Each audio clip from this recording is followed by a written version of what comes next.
saudara-saudara yang dikasihi Tuhan, pembacaan kita pada pagi hari ini saya ambil dari buku Almanak Kristen Indonesia, yakni dari kitab Mazmur pasal 23, dan yang kedua adalah dari Injil Yohanes pasal 9 ayat 1 sampai ayatnya yang 7.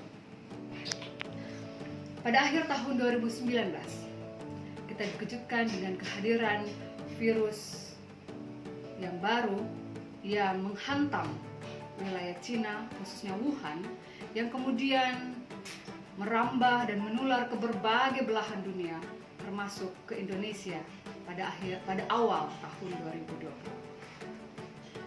Berbagai spekulasi muncul untuk menjawab mengapa ini terjadi. Ada yang mengatakan ini merupakan tulah atau hukuman Tuhan atas dosa-dosa manusia, bahkan mengidentikan dengan agama-agama tertentu. Ini bukan pertama kali terjadi dalam kehidupan kita ketika sesuatu terjadi di luar kekuasaan manusia. Baik itu virus pada saat ini maupun juga bencana alam yang sering kali terjadi. Sering kali keluar kalimat penghakiman dengan mengatakan bahwa ini adalah hukuman Tuhan. Nah, dalam bacaan kita dalam Yohanes pasal 9, ketika Yesus dan murid-muridnya berjumpa dengan orang yang buta sejak lahirnya, murid-murid bertanya kepada Yesus, "Rabi, siapakah yang berbuat dosa? Orang ini sendiri atau orang tuanya sehingga ia dilahirkan buta?" Pandangan bahwa penyakit yang sering terjadi adalah sebagai penghukuman atas dosa seseorang memang merupakan pandangan yang umum terjadi pada waktu itu, bahkan hingga pada saat ini, sebagaimana yang saya katakan sebelumnya. Sering kali kita berspekulasi atau menduga-duga bencana penyebab sesuatu terjadi dalam kehidupan kita. Namun Yesus menjawab dalam Injil, dalam ayat yang ketiga, yang mengatakan bukan dia dan bukan juga orang tuanya, tetapi karena pekerjaan-pekerjaan Allah harus dinyatakan di dalam dia. Orang buta yang dianggap berdosa atau dapat dikatakan mengalami kesialan sejak ia lahir, oleh kebanyakan orang pada waktu itu rupanya menjadi sarana atau menjadi media Allah untuk menyatakan kekuasaan.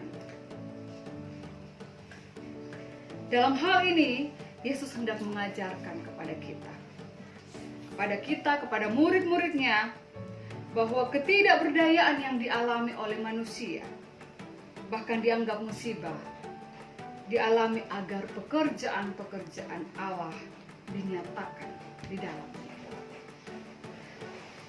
Bencana non-alam COVID-19 yang kita alami pada saat ini di Indonesia, bahkan di dunia, tidak memerlukan spekulasi, melainkan meyakini bahwa melalui peristiwa ini Allah akan menyatakan kekuasaannya.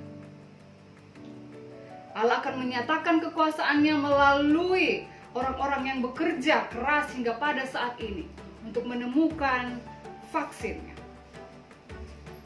melalui perawatan orang-orang yang menderita, melalui pemerintah, tenaga medis, bahkan melalui kita semua. Dan sama seperti Yesus yang tidak mau berspekulasi, melainkan langsung bertindak untuk menyatakan kasih-Nya kepada orang yang buta sejak lahirnya ini. Demikian pun dengan kita sebagai gereja. Kita tidak perlu menghakimi siapa-siapa,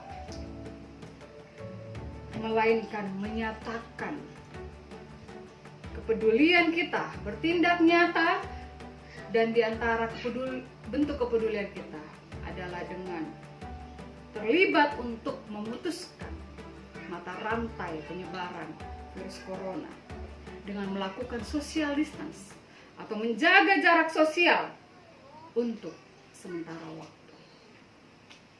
Daud dalam Mazmurnya, dalam Mazmur 23 yang juga merupakan bacaan kita pada pagi hari ini, menyatakan, Tuhan adalah gembalaku, tak akan kekurangan aku. Sekalipun aku berjalan dalam lembah kekelaman, aku tidak takut bahaya, sebab Engkau besertaku.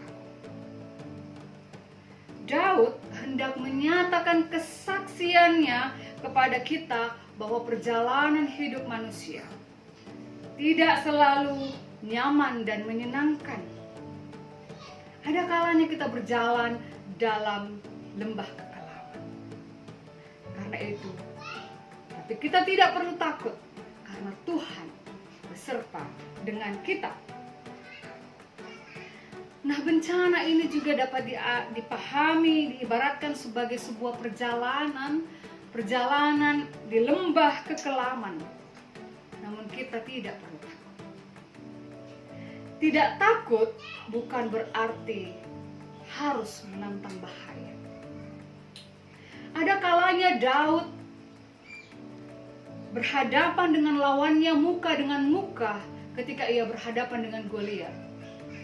Tetapi ada kalanya juga Daud harus melarikan diri dan bersembunyi di dalam gua.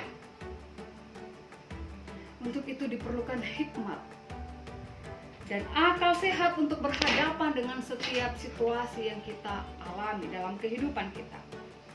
Tidak semua situasi sama. Dalam Amsal 27 ayat 12, Salomo mengatakan, kalau orang bijak melihat malapetaka, bersembunyilah ia. Tetapi orang yang tak berpengalaman berjalan terus, lalu kena celaka. Jemaat yang dikasihi Tuhan, dalam minggu-minggu Prapaskah saat ini, kita berhadapan dengan situasi yang tidak menyenangkan dan menguji iman kita. Bencana yang terjadi saat ini kiranya dapat kita imani bahwa melalui peristiwa ini, pekerjaan-pekerjaan Allah akan dinyatakan. Hari ini dan minggu depan, sebagaimana himbauan pemerintah, Persekutuan Gereja-Gereja di Indonesia, dan juga Sinode Gereja Kristen Sulawesi Selatan, serta hasil keputusan rapat majelis jemaat, kita beribadah di rumah kita masing-masing. Bukan berarti bahwa kita takut, tapi karena kita peduli terhadap sesama.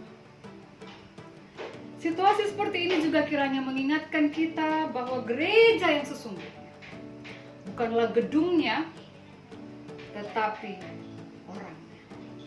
Orang-orang yang telah ditebus oleh Yesus Kristus. Karena itu meskipun saat ini kita beribadah, tidak beribadah di dalam gedung gereja, melainkan di rumah, namun panggilan kita sebagai gereja harus tetap kita jalankan. Di tengah situasi kelam ini kita terpanggil untuk menyatakan kasih dan solidaritas kita terhadap umat manusia, para korban, para medis, pemerintah, dan semua orang yang berjuang untuk mendoakan mereka. Dan mari kita terlibat dalam memutus mata rantai penyebaran COVID-19 ini.